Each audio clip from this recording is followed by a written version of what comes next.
What is going on, everybody? James Hancock here, and back to review the new science fiction film Mickey 17, starring Robert Pattinson and directed by Bong Joon Ho. And I'm just going to come out right and say it. I was very disappointed by Mickey 17, and it wounds me to say that because I like the movies of Bong Joon Ho. I just recently watched Memories of Murder, and I was totally blown away. And I think Robert Pattinson's got serious chops, and he makes a lot of interesting decisions with his career. And I'm always rooting for groundbreaking, original science fiction films that are not, part of an ongoing franchise or a reboot or a remake or, any kind of franchise extension you can think of. We need more original science fiction films made by big studios where you have a major Oscar-winning director like Bong Joon Ho, who back in 2020 won all the Oscars in the world, and he basically cashed in his chips to sell his soul to the devil in the proverbial sense by working with Warner Brothers to make this movie. And I'm just going to make a small prediction here, but I suspect that both Warner Brothers as well as Bong Joon Ho are going to regret the day that they ever decided to work together. I don't know what percentage of the $118 million budget Warner Brothers is on the hook for, but they're going to lose quite a bit of it.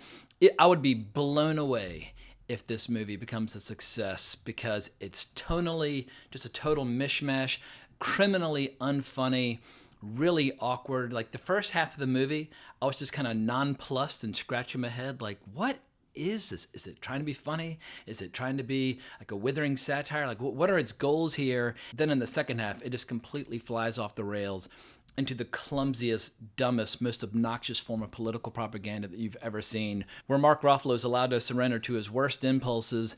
And I think with Bong Joon Ho, he's going to look back at the last half decade where he's like, oh my God, I wasted a half a decade of my career, a half decade of my life making this movie where I was constantly interrupted by strikes and all this crap. This movie's had a lot of stops and starts. And it just turned into one of these movies where every single person working on it seems to have had a different idea in their mind about what movie they were making, because you can feel the actors almost like pulling like a Laffy Taffy, pulling the movie in different directions. And I know that Bong Joon Ho in the past has worked with translators. I don't know if he was still working with translators or not on this movie. Perhaps there was a bit of a language barrier. But when you compare a movie like this to a movie like Parasite, where it's just so confident and the style is so self-assured, you can see that with like single-minded determination, he is telling the story precisely that he wants to tell. Or you watch a movie like Memories of Murder, where it's like, goddamn, I'm in the hands of a master storyteller telling a story that's just a masterful murder mystery. And then you compare it to Mickey 17, where it's just kind of spazzy and chaotic. And I think there's going to be a lot of finger pointing after the fact as people start playing the blame game as to why this movie is creatively so unsatisfying. But it's one of those movies where Robert Pattinson's fans are going to be disappointed, Bong Joon Ho's fans are going to be disappointed. And I think clearly Warner Brothers is going to be disappointed because they got a lot of money on the line. But I can totally sympathize with whichever executive gave this movie the go-ahead, the green light. I mean, here you have an international filmmaker who's winning just an entire shelf full of Oscars. He's the man of the moment. So, of course, you're going to offer him, back of a dump truck full of money and say, whatever you want to make, let's do it. And this novel, written by Edward Ashton, was published in 2022. And I don't know if the book sold a lot of copies or not, but I imagine a lot of executives felt like at the time, if we don't lock him down now, if we don't book Bong Joon Ho for his next movie, we might lose him to somebody else. So whatever it takes, no matter what money it takes, let's just make this movie happen. But holy crap, something has been lost in translation. And the most bewildering aspect about this whole experiment is how we're left with this movie where nothing about it seems to work. Like usually, even if you have a bad movie or a movie that's kind of a creative misfire, you can say, well, at least that person was brilliant, or at least there was an incredible score, or at least there were special effects that were totally jaw-dropping. It's hard to pinpoint a single detail about Mickey 17. I was like, all right, at least they can pat themselves on the back that they stuck the landing in that one particular aspect. But just in case you don't know the premise of Mickey 17, let me give you a few details from over on Wikipedia. Mickey 17 is a 2025 science fiction dark comedy film produced, written, and directed by Bong Joon Ho, based on the 2022 novel Mickey 7 by Edward Ashton. The film stars Robert Pattinson in the title role alongside Naomi Ackie, Stephen Yun, I always hear people pronouncing it differently, Toni Collette, and Mark Ruffalo. And the short version of the plot taken from IMDb is Mickey 17, known as an expendable, goes on a dangerous journey to colonize an ice planet. But that brief synopsis is woefully inadequate because what it leaves out is that this is the not-so-distant future. Earth is rapidly becoming uninhabitable and people are flying out into space to colonize new worlds. And so you have these people that basically sign up as expendables where they can basically do any dangerous job that comes along because you can always reprint their body and upload their memory. So they're more or less the same person or have the same skills, and they can continue doing all the dangerous jobs like getting exposed to radiation outside the ship or going out onto a freshly discovered planet and inhaling the air to see what viruses might kill you and that sort of thing. And then you die in a painful way. They recycle your body parts and they print you back out for more uses. And Mickey 17 is the 17th version of this expendable played by Robert Pattinson. But right from the word go, when this movie got started, I could tell something was dreadfully wrong because, first and foremost, Robert Pattinson's accent is just awful. Like, when you've got $118 million on the line, some producer or some exec should have come down to the set and say, like, Bobby boy, I'm sorry, but the accent's not working. We're going to lose every single dollar because that accent that you're using, it doesn't exist. It's just something like from your imagination, but it's completely, totally off-putting to the human ear. But also, the movie never manages to come up with a compelling reason as to why somebody would sign up to be an expendable because, like, without getting too metaphysical, talking about things like the soul and whatnot, but when they make a fresh copy of you, it's a new body and they're uploading memories into it. It's not like it's another version of you. It's just like a carbon copy or a clone. But like the first thing they have you do when you sign up to be an expendable is to kill yourself to show that you're devoted. It's like, but that's a fresh body. And over the course of the film, Robert Pattinson comes to realize, oh, like each Mickey of me is an individual Mickey. But whether you're talking about science fiction books or movies or video games or TV shows, anytime you're constructing a universe from scratch, your rules have to at least be compelling or believable to an extent within the context of that environment. Like, they don't have to necessarily be realistic, but it has to make sense within the framework of that story. But in that, the environment that this movie is depicting is a little bit more gritty and grounded and has a lot of kind of political undertones and that sort of thing.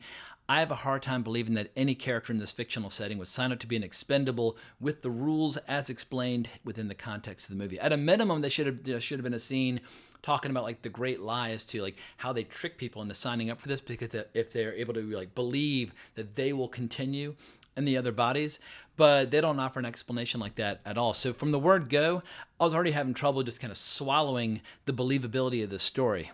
And I have no problem with a science fiction movie being as far out there and deranged as humanly possible, but it has to feel plausible once again within the story that they're telling. And so, yeah, this movie has a crippling flaw at the core of it where they're just failing to execute or failing to explain the central conceit of the premise. But at least in the first half of the movie, it's mildly enjoyable watching all these Mickeys meet their untimely demise in one outlandish way after another. That's kind of fun. But in the second half of the movie, holy crap, it gets blunt and obtuse and heavy-handed. And I feel like if you're gonna do political satire, you need to have wit and style and humor. Like a great example of political satire and science fiction coming together is Brazil, where you got Terry Gilliam, a visionary director, but you also had Tom Stoppard, one of the wittiest playwrights of that era, coming on board and helping with the screenplay. And every single scene is like the most dazzling bit of like satirical sci-fi that you've ever experienced. This movie is so dumb and obvious. It's like one of those scenarios where somebody's backing up a truck and they've got that reverse beeping sound like beep, beep, beep. It's like, here comes the message, open wide. And the delivery mechanism of that message is Mark Ruffalo, who already has a bad reputation of being a little bit overly preoccupied with delivering heavy-handed political messages. And I suspect that a lot of people will call out certain similarities between Mark Ruffalo's character of Kenneth Marshall and that of Elon Musk. Obviously, Elon Musk is trying to go to Mars, and here Kenneth Marshall is trying to go to, Niflheim? But the similarities in there, because Mark Ruffalo's character is also really religious, and he's also just incredibly like over the top in every way, shape, or form. And Toni Collette, who usually is such a sensitive, remarkable, just amazing actress in so many ways, she's just awful. It's like they had like 6 cups of coffee before every scene and just get completely deranged. And it's garish and ghastly. And you're just like, oh, like what the fuck are we watching? Can somebody at least say something intelligent or insightful or persuasive, as opposed to just kind of beating you over the head with the world's most obvious sledgehammer? I mean, the second half of the movie is unendurable. Because in the second half of the movie, after they've made contact with the indigenous inhabitants of Niflheim, these big, giant, like worm-like aliens who are intelligent, the only thing that Toni Collette and Mark Ruffalo's characters can think to do is to like turn their body parts into like sauces or appetizers to eat, in spite of the fact that they're showing clear and obvious organization, communication, all this stuff. But once again, it's just so heavy-handed and so stupid. Like the way these characters are portrayed, it doesn't even feel like they could put together like a lunch effectively, like, or a picnic lunch with a group of friends, and yet they're somehow leading this giant expedition with this huge fucking spaceship, traveling many years out into space to colonize a planet. You just don't buy any of it. And because I was already having a hard time swallowing the kind of limp, piss-poor explanation of the whole Expendables phenomenon, I was already in a very skeptical frame of mind when the movie just added that additional wrinkle, which made me all the more skeptical of where this movie might be going. So yeah, I just found myself kind of frustrated and disappointment and kind of pissed throughout the whole movie, because we all know what Bong Joon Ho is capable of. Let me have a quick look at his filmography. I've never seen Mother, which apparently is one of his best movies.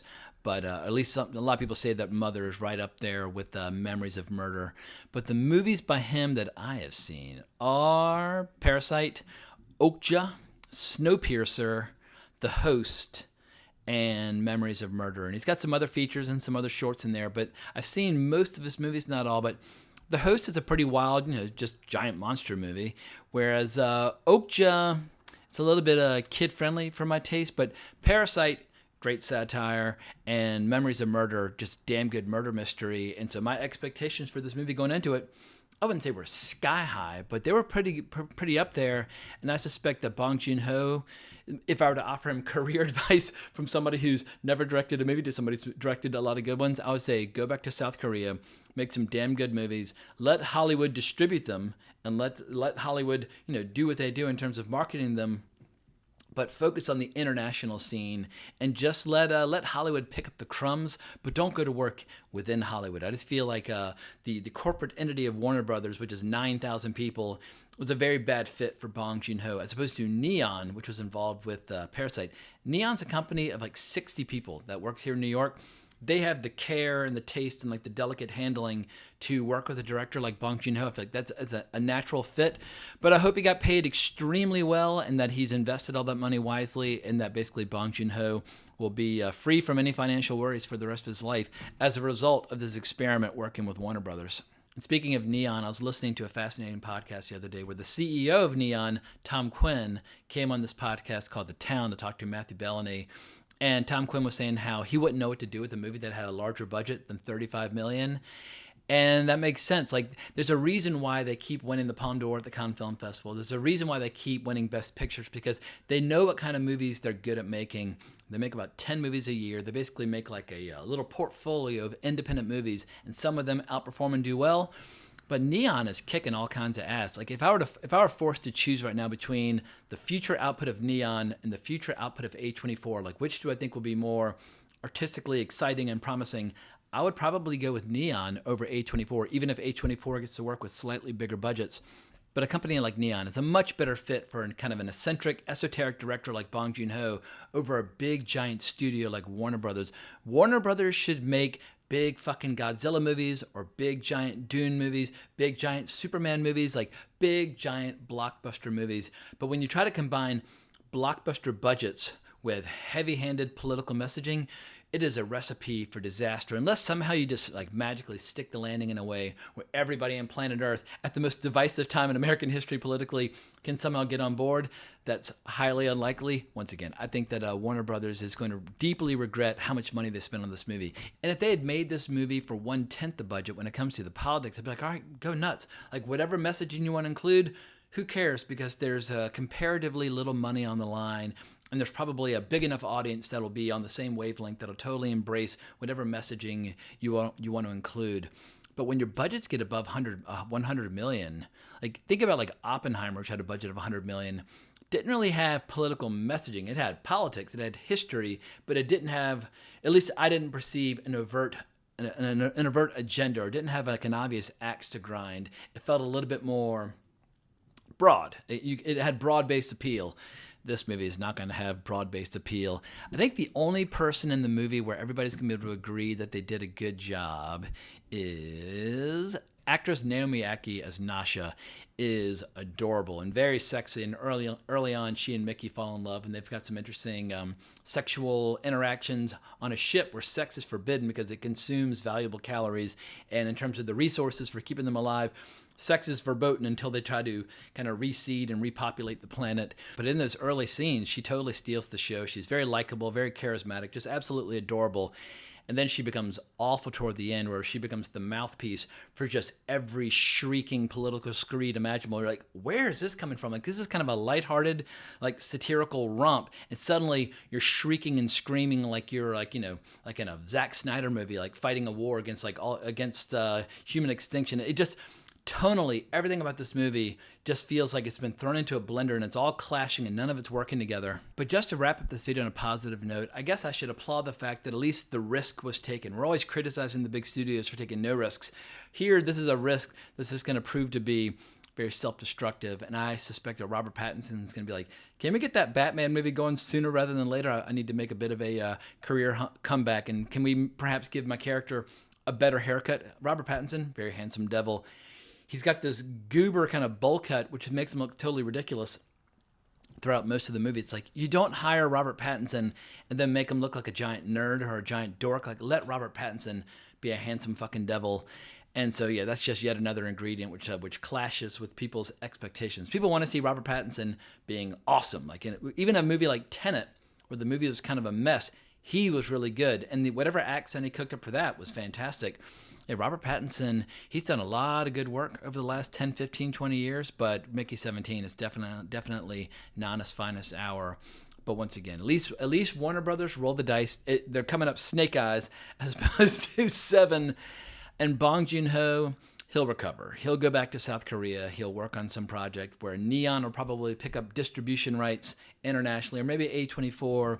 But my advice to Bong Joon Ho would be ignore Universal, ignore Warner Brothers, ignore Disney, ignore all these big players. I mean, maybe a Netflix series or a Netflix movie would be a good fit, because if memory serves, Okja was a Netflix movie. But Bong Joon Ho remains an incredibly talented filmmaker, and I'm sure his fans will remain incredibly loyal. But there'll be a pretty lively debate about this movie if anybody even goes to see it. I suspect that this movie is going to vanish pretty quickly. So there it is. There's my review for Mickey 17. I wish I had a more favorable report to share, but I guess to end this on yet another positive note, I'll just say watch Memories of Murder. It's readily available, and I will definitely be watching Mother between now and whenever Bong Joon Ho makes his next movie, but I am interested in his career. I'm invested in his career. I like to keep up to speed in all the movies that he's making. So Mother, I'll save that one for a rainy day. But I'll end on this question. Of the two major South Korean directors that have been kind of embraced by the Western world, obviously Bong Joon Ho and Park Chan-wook are the two big directors. Who would y'all say has the more impressive filmography at this point? Because I think I might be leaning toward Park Chan-wook. I've not seen all of his movies either, but the ones that I've seen, like I love The Handmaiden, I love Thirst, I love the original Old Boy, not the Spike Lee remake, but Old Boy from 2003. He's got some good ones, and I think his style or his tone or his flavor just... and Decision to Leave was fucking good, too. I saw that a couple of years ago. Yeah, Park Chan-wook, he's a damn good director. I think right now he's probably the biggest superstar in South Korea, but I'm sure there are plenty of other filmmakers who are working in television that I'm unaware of. And also, we're getting a lot of cool South Korean video games like Stellar Blade and The Lies of P. And there's a new one coming out in a few weeks' time. Hang on one sec. First Berserker Kazan. I just pre-ordered that game the other day, and it looks fucking awesome. So whether you're into television or video games or movies, a lot of cool stuff going on over in South Korea. So I hope Bong Joon Ho will settle back into South Korea and crank out some more amazing movies to dazzle us in the future. But let me know what you think down in the comments below. Am I being too harsh? Am I not being harsh enough? I suspect there'd be some people that fucking hate this movie, like violently so. For me, I was just disappointed. I didn't like it, but I'm not like, banging my shoe on the table and that sort of thing. There are going to be some people that are like, what the fuck did I just watch? That sucked. But we'll see how this weekend unfolds and what kind of numbers it generates. I'll be doing my box office report on Sunday, but I'm predicting low numbers for Warner Brothers. But if you enjoyed this video, please consider subscribing to the channel, liking the video, hitting that notification bell. Hope everybody has a great weekend, but more importantly, as always, onwards and upwards.